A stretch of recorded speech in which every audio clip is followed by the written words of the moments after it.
Le rideau tombe sur une immense carrière, celle de Sergio Busquets. Une figure, on le dit souvent, discrète mais tellement centrale dans l'histoire récente du foot. Il a annoncé sa retraite. Aujourd'hui, on va donc explorer ce parcours assez unique en s'appuyant sur l'article Sergio Busquets, le stratège qui quitte la scène. Notre objectif, c'est de saisir un peu l'essence de ce joueur. Comment Busquets, qui n'était pas forcément sous les feux des projecteurs, est devenu cette référence mondiale, un des milieux les plus respectés. Et puis, qu'est-ce que son départ signifie pour le jeu, au fond ? Petit rappel, il a officialisé ça fin octobre, à 37 ans, après une épopée incroyable au Barça, des sommets avec l'Espagne, et puis cette dernière pige à l'Inter Miami. Ok, décortiquons ça. C'est quoi la clé pour comprendre ce qui rendait Busquets si spécial, si indispensable pendant presque 2 décennies? C'est vrai que c'est un cas fascinant. L'article dit bien, et à ce paradoxe, physiquement, il n'avait pas la vitesse d'un Mbappé, ni la puissance brute de certains milieux, quoi. Non, clairement pas. Et pourtant. Impossible d'imaginer le grand Barça ou l'Espagne de cette époque sans lui, là, au cœur du jeu. Comment on explique ça? Cette omniprésence, alors que l'athlétique, c'était pas son atout numéro 1. Absolument. Sa force était ailleurs, clairement. Et elle était immense, cette force. D'abord, une intelligence de jeu, une lecture des situations bluffante, presque de l'anticipation pure en fait. On avait l'impression qu'il savait où le ballon allait atterrir, où l'adversaire allait presser, avant tout le monde. C'est ça qui est dingue. Oui. Ensuite, son placement, toujours au millimètre près, là où il fallait être pour couper la passe ou pour donner une solution simple, toute simple à ses coéquipiers. Et puis, ce calme, incroyable, cette résistance à la pression. Même avec 2 ou 3 joueurs sur lui, il trouvait la passe propre. C'est vrai. Et enfin, sa signature, peut-être. Dicter le tempo par la simplicité. 1 touche, 2 touches, pas plus. Toujours le geste juste pour que ça circule. Il ne compliquait jamais rien, au contraire. Il rendait tout limpide. Ce qui est fascinant ici, c'est, et l'article le rappelle bien, son rôle fondamental sous Pep Guardiola, dans ce fameux tiki-taka. Ah oui, le tiki-taka. Ce style, basé sur la possession, le mouvement, la récup rapide, Busquets, c'était le métronome, la pièce maîtresse, mais discrète. Il était ce lien vital entre la défense qui relançait et puis Xavi, Iniesta devant qui construisait. Il assurait cette fluidité, hop, passe courte, précise, parfois vers l'arrière pour mieux repartir, mais toujours dans le bon rythme. C'est ça. Et cette simplicité, elle cachait une compréhension tactique, mais hyper profonde. Il créait de l'espace et du temps pour les autres, en fait. On pense tout de suite à cette fraise de Vicente Del Bosque, l'ancien sélectionneur. Exactement. Et elle est tellement juste. Si vous regardez le match, vous ne verrez pas Busquets. Mais si vous regardez Busquets, vous verrez tout le match. C'est incroyable, comme résumé. Ça dit tout. Ça montre cette vision panoramique qu'il avait. Il ne jouait pas juste son petit duel. Non, il lisait toute la partition tactique. Où sont les espaces? Où sont les coéquipiers? Qu'est-ce que l'adversaire va faire?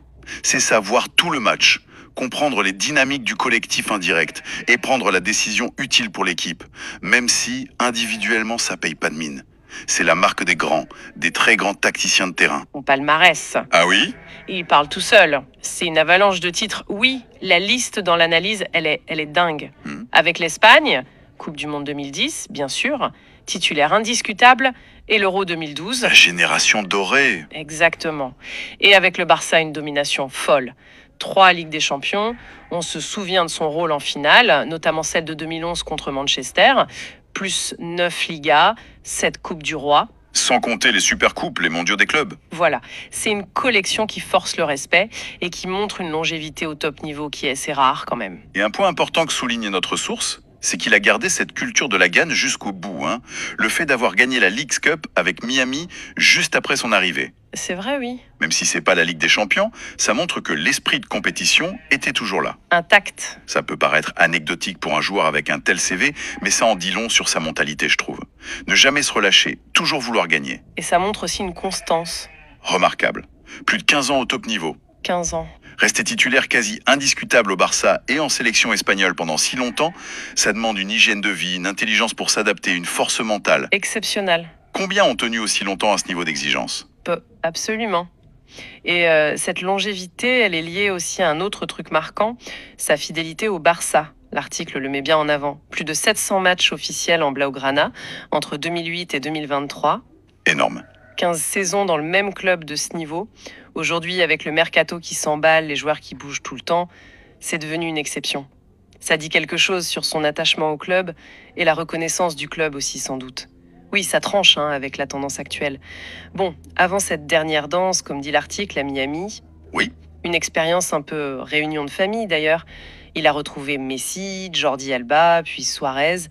C'était une jolie façon de boucler la boucle, non? Avec ceux qui ont partagé ses plus grands succès. si l'on rapproche ça à une vision plus large, son héritage, ça va bien au-delà des trophées ou de la fidélité. Il a redéfini ce qu'on attendait du rôle de sentinelle, ce numéro 6 devant la défense. Ah oui, c'est intéressant ça. Avant lui, on attendait souvent de ce joueur surtout de la récup, du duel, de la puissance physique, quoi. Busquets, il a prouvé qu'on pouvait dominer cette zone clé par l'intelligence, le placement, l'anticipation, la qualité de la première passe. Il a montré qu'être le premier relanceur, c'était aussi important, peut-être même plus, que de simplement détruire le jeu adverse. Donc son influence, elle est tactique, profondément.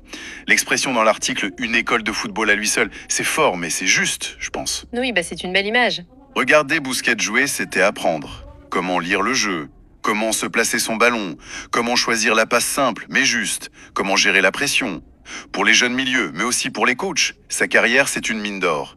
Son jeu, c'était pas des exploits individuels en boucle, c'était une compréhension collective supérieure. Et cette vision du poste, cette façon de l'incarner, ça va influencer les prochaines générations, c'est sûr. Il a mis la barre très haut en termes d'intelligence pour ce poste. C'est vrai que son départ, ça provoque une certaine émotion, une forme de nostalgie. On a ce sentiment un peu triste, oui, on peut le dire, que sa retraite, elle marque la fin d'une époque, une époque dorée. Oui, Pour le foot espagnol, après Xavi, Iniesta, Casillas, Piqué, Ramos, c'est un des tout derniers piliers de la Roja championne du monde et d'Europe qui s'en va.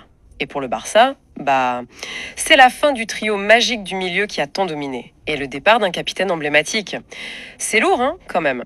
L'article dit d'ailleurs que son départ effectif des terrains en octobre sera empreint d'émotion. On comprend pourquoi. C'est, comme ils disent, un peu du football espagnol des années dorées qui disparaît. c'est exactement ça. Il incarne un style, une philosophie de jeu qui a marqué une décennie entière. Forcément, voir cette page se tourner, ça rend un peu mélancolique, non? Pour ceux qui aiment le beau jeu. Oui, et cela soulève une question importante. L'analyse finale de la source est très pertinente là-dessus. Busquets a peut-être été sous-estimé par une partie du grand public. Oui, c'est possible. Celle qui est plus sensible au but de folie, au dribble, au tacle spectaculaire. Son jeu à lui, basé sur l'anticipation, la passe simple, était moins visible, moins flashy.